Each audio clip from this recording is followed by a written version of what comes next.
Hello everybody and welcome to the video. आज हम लेने वाले हैं 11th स्टैंडर्ड का organisation of commerce and management OCM का चैप्टर 4 चल रहा है हमारा। इसके अंदर काफ़ी सारा पार्ट मैंने कवर कर लिया है। कोऑपरेटिव सोसाइटी तक हमारा हो गया था। अभी हम जॉइंट स्टॉक कंपनी इस टॉपिक से हम स्टार्ट करने वाले हैं। तो कंटिन्यूस वीडियो देखना है तो डिस्क्रिप्शन में आपको लिंक सभी के मिल जाएंगे। 11th-12th स्टैंडर्ड के जो पीछे दिए हुए क्वेश्चन आंसर्स रहते हैं, क्वेश्चंस होते हैं टेक्स्ट बुक के, उसके भी सॉल्यूशन सब कुछ है डिस्क्रिप्शन में। आपको सबके लिंक मिलेंगे, आप चेक कर लेना। और नए तो प्लीज़ चैनल को सब्सक्राइब कर दो ताकि आने वाले वीडियोस के नोटिफिकेशन आपको मिलते रहे। और पूरा वीडियो देखिए ताकि कोई भी इंपॉर्टेंट चीज़ आपसे मिस ना हो। तो रोज़ लेकर आते हैं हम आपके लिए नए नए वीडियोज़ आपके टॉपिक से रिलेटेड। तो चलिए फटाफट स्टार्ट करते हैं, टाइम वेस्ट नहीं करेंगे। जॉइंट स्टॉक कंपनी आज हम देखेंगे इंट्रोडक्शन। ओके, इंट्रोडक्शन में क्या कहा है इन्होंने। You must have heard about Reliance industry, काफ़ी फेमस नाम है ना। रिलायंस इंडस्ट्री धीरू भाई अंबानी सभी जानते हैं। Tata steel limited, then Ratan Tata उनका है ये Tata steel limited, then steel authority of India limited, then Maruti Udyog काफ़ी फेमस है ये उनकी कार्स वगैरह के लिए, Udyog limited etcetera. Who are the owners of such large organisation. Such organisations are spread all over the world. How are they formed and managed? Let us learn about this forms of organization. अभी ये देखिए बड़ी बड़ी companies के नाम ना हमने बहुत सारे सुने। टाटा स्टील, रिलायंस इंडस्ट्रीज, ये सब कुछ है ना, काफ़ी जाने माने नाम है। तो ये सब कैसी कंपनीज बनी, इनका पूरी दुनिया भर में नाम है। ओके, और इनकी ब्रांचेस भी काफ़ी सारी फैली है। तो किस तरह से इस तरह की कंपनी कैसे बनती है आज हम उसके बारे में पढ़ेंगे। After industrial revolution there was drastic change in traditional form of business.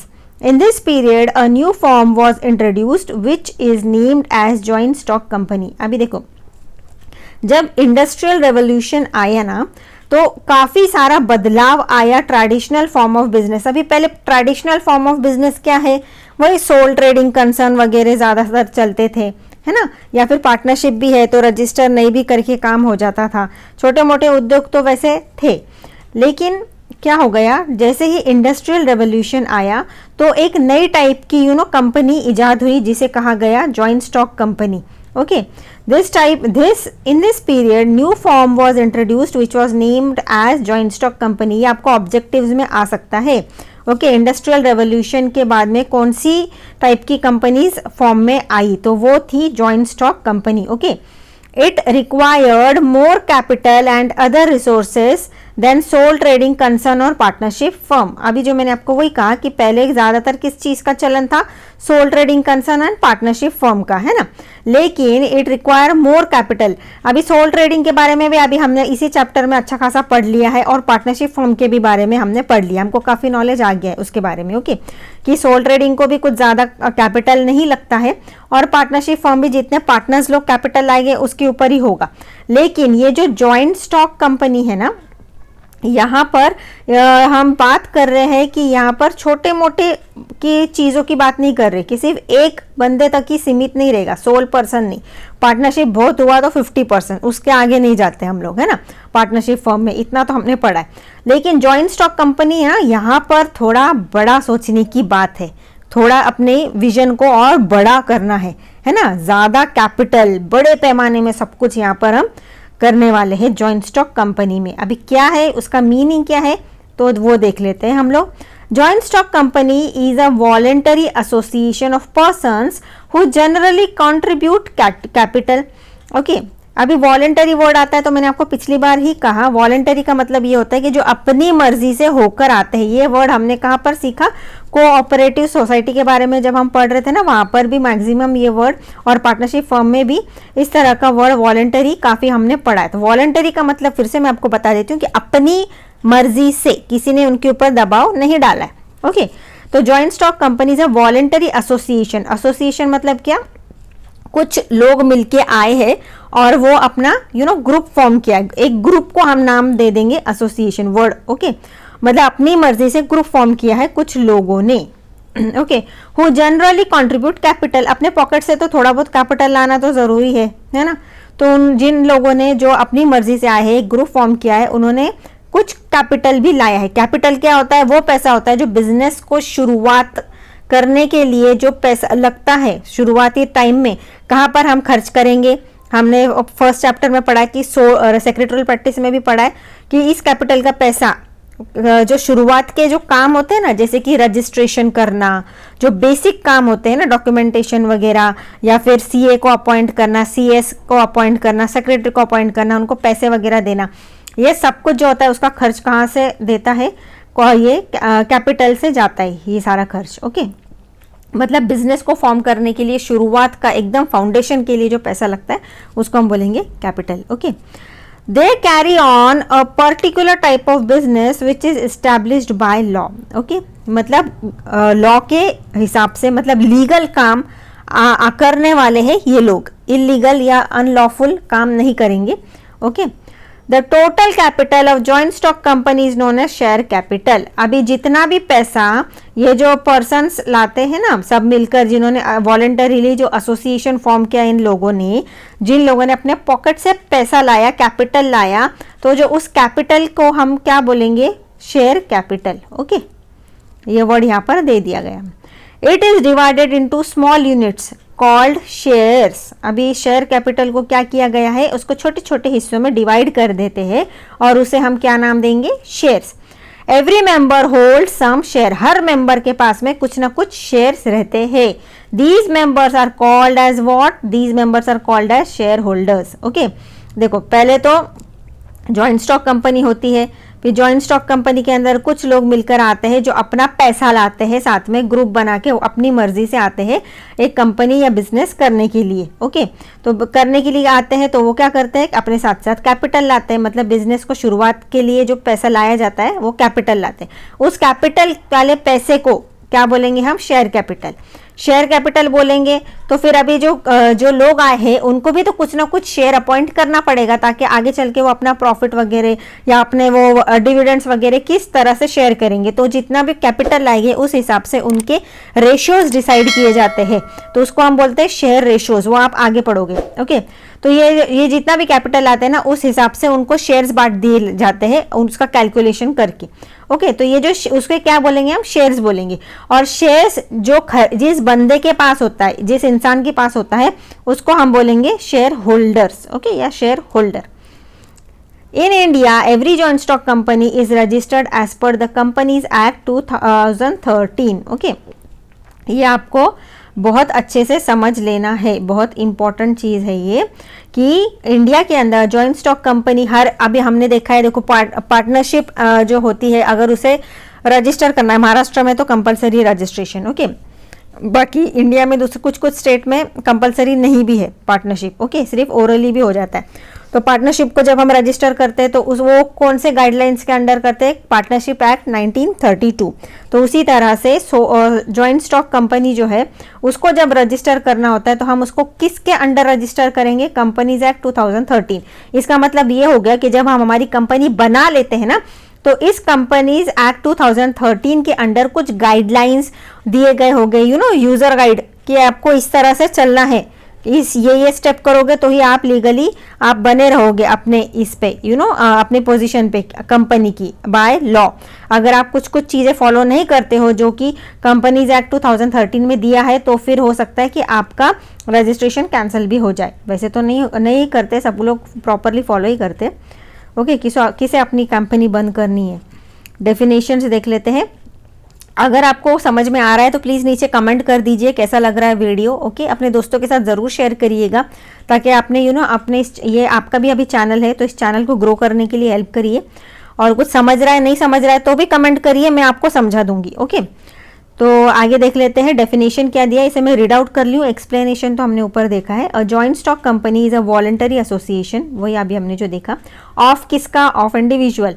For Q? For profit having capital dividend into transferable shares, the ownership of which is the condition on membership। अभी यहाँ पर dividend क्या होता है कि जो shares खरीदते हैं ना, तो कुछ 6 महीने में या हर कुछ ड्यूरेशन के बाद में जो भी प्रॉफिट अर्न होता है ना, तो प्रॉफिट को कुछ ये जो पार्टनर्स है कुछ शेयर्स के अंदर या कुछ रेशो के अंदर डिवाइड कर दिया जाता है, क्या इतना इतना रेशो आपको मिलेगा डिविडेंड। ओके, तो उसे कहते हैं डिविडेंड। मतलब क्या, उनके शेयर्स के बदले जो उनको, जैसे ऐसा समझिए कि जैसे आप बैंक में अकाउंट खोला है ना, तो आपको कैसा इंटरेस्ट मिलता है हर 6 महीने में, हर 3 महीने में, जैसा बैंक डिसाइड करेगा उस तरह से।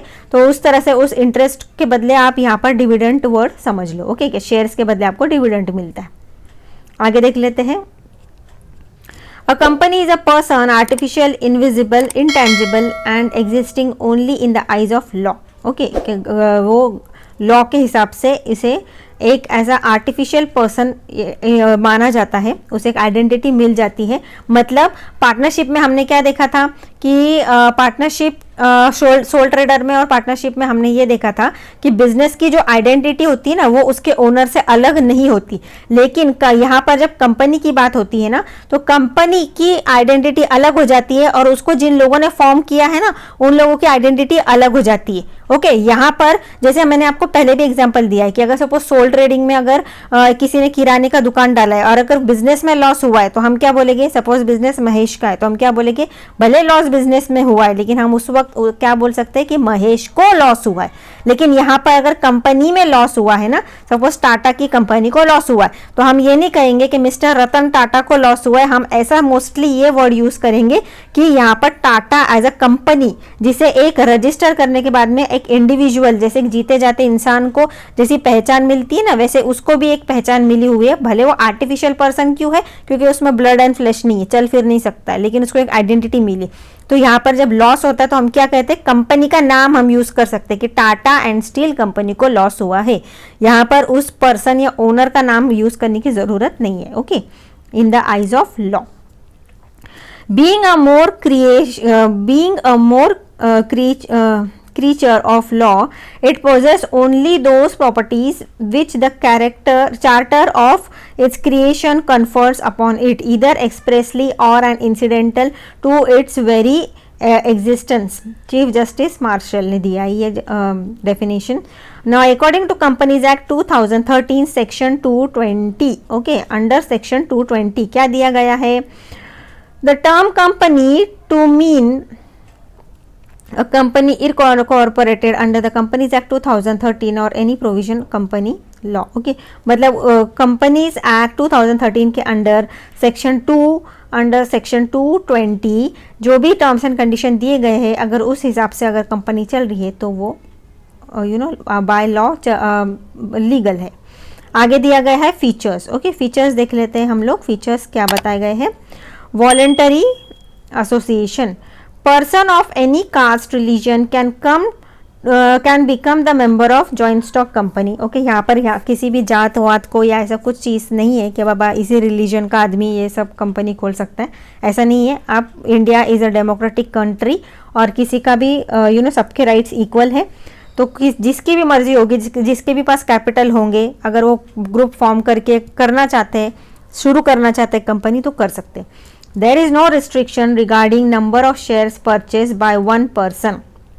यहाँ पर किसी भी तरह का रिस्ट्रिक्शन नहीं है कि एक पर्सन के पास में कितना शेयर्स रहना चाहिए। Okay, after the death shares of any shareholder are transfer to his nominee. अगर सपोज कोई गुजर जाता है, मर जाता है कोई शेयर होल्डर, तो उसका जितना भी शेयर्स रहेगा ना, वो सारा का सारा किसे ट्रांसफर हो जाएगा, उसकी नॉमिनी को। मतलब क्या, उसका लीगल हेयर को भी ट्रांसफर हो सकता है।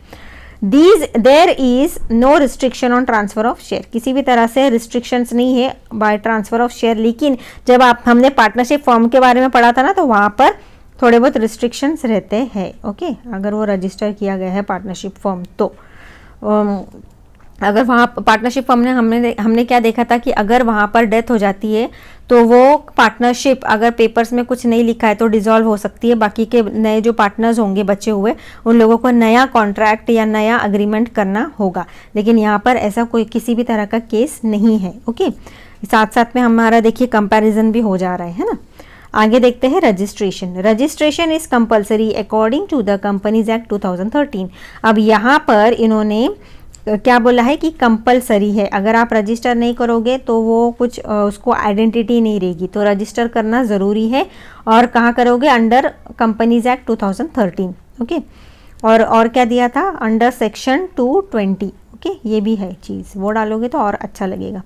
N application is prescribed in prescribed format must be submitted to the register of company. अभी ये चीज़ ना, अगर आपको जॉइंट स्टॉक कंपनी के बारे में पढ़ना है ना, डिटेल में अगर पढ़ना है, तो आप सेक्रेटरियल प्रैक्टिस पढ़ लो 11th स्टैंडर्ड का। ओके, 11th एंड 12th पढ़ रहे हो, इसका मतलब ये नहीं कि आप सिर्फ 12th के ही बुक्स पढ़ोगे। कोशिश करिए कि 11th के भी आप पूरे नोट्स अच्छे से पढ़ लो, या फिर मेरे वीडियोस देख लो आप। ओके, डिस्क्रिप्शन में लिंक मिल जाएगा। तो अगर आपका 11th एकदम पक्का होता है ना, तो 12th आपको बहुत इजी जाएगा। ओके, ये बेस होता है 11th स्टैंडर्ड एक्चुअली। वहाँ पर हमने डिटेल में पढ़ा है कि कंपनी को किस तरह से रजिस्टर किया जाता है, उसके सबके हर चीज़ के बारे में। An application is in prescribed format must be submitted to register of company. Okay, अभी जब हमको रजिस्टर करना होता है हमारी जॉइंट स्टॉक कंपनी को, तो एक प्रॉपर फॉर्मेट में एक एप्लीकेशन देना होगा हमको रजिस्टर ऑफ कंपनी। हो सकता है उनके फॉर्म वगैरह भी आते रहेंगे, तो वो भी भर के दे सकते हैं। Necessary registration fees are paid by the promoters. जितनी भी फीस है, ज़रूरी फीस है, तो वो जो प्रमोटर्स कौन हो जाता है, प्रमोटर का मतलब ये होता है कि जो लोग आए हैं कंपनी बनाने के लिए, जैसे कि धीरूभाई अंबानी थे। ओके, आपको ये तो सबको पता है कि उन्होंने ही रिलायंस का शुरुआत किया था, तो वो हो गए प्रमोटर। ओके, तो प्रमोटर वो होता है कि जिसके दिमाग में कंपनी बनाने का आइडिया आता है, जो अपने पॉकेट से पैसा खर्च करने के लिए तैयार है कंपनी बनाने के लिए। जो एक्चुअल कैपिटल मतलब शुरुआत में लगने के लिए जो भी पैसा, कंपनी फॉर्म करने के लिए जो भी शुरुआती पैसा लगता है ना, तो जो बंदा अपने पॉकेट से खर्च करता है, ओके, जो बनाना चाहता है कंपनी, उसको बोलते हैं हम प्रमोटर। ओके, तो वो क्या करेगा, वो अपने कैपिटल का पैसा खर्च करके रजिस्ट्रार की फीस देगा।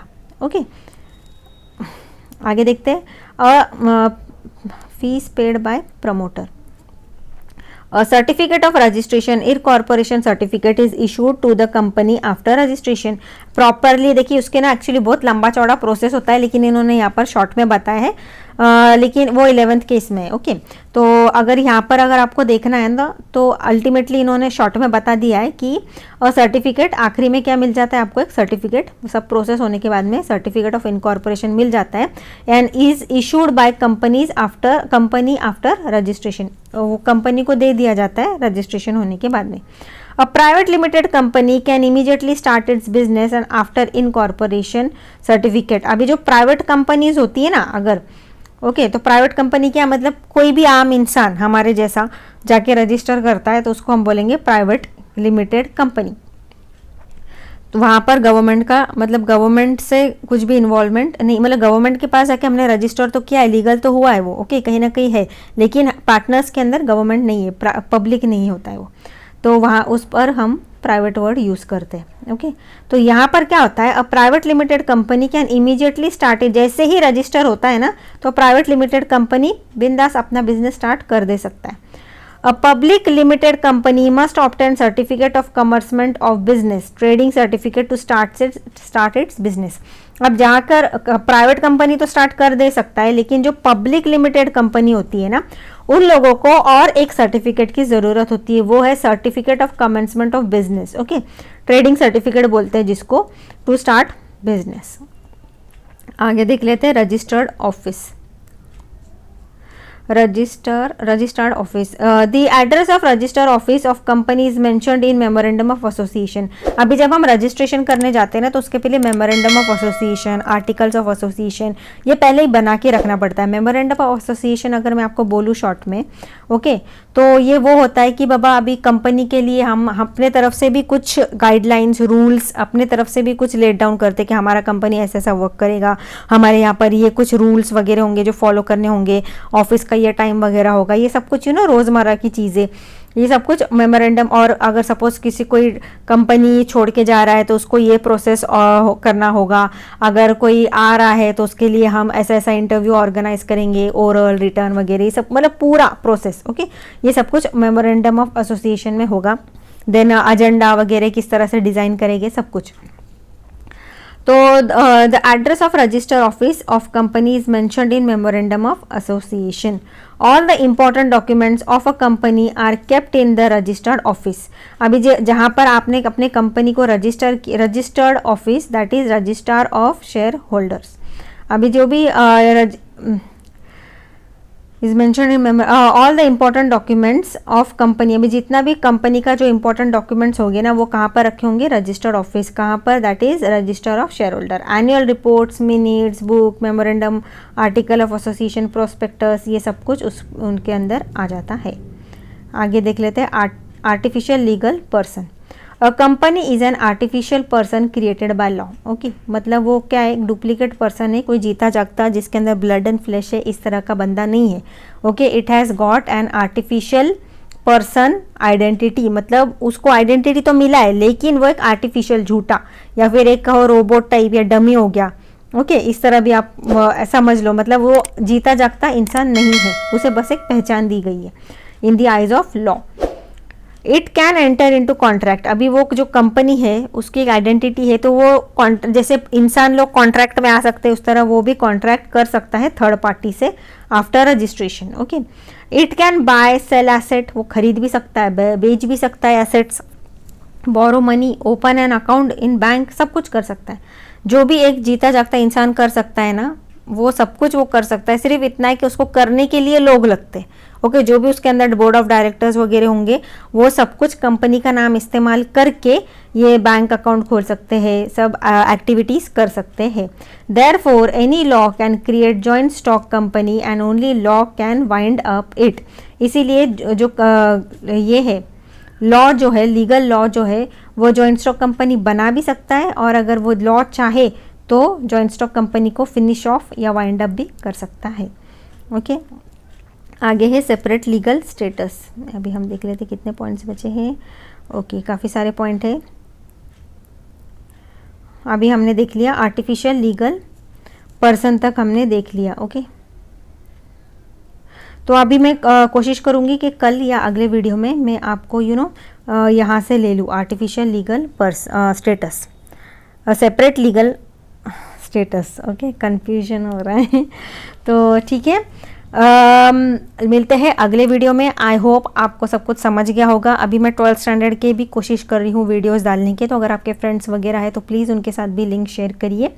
और कैसा लगा वीडियो ज़रूर नीचे लिखिए। कोशिश करिए कंप्लीट वीडियो देखा करिए, कोई भी इंपॉर्टेंट चीज़ आपसे मिस ना हो जाए।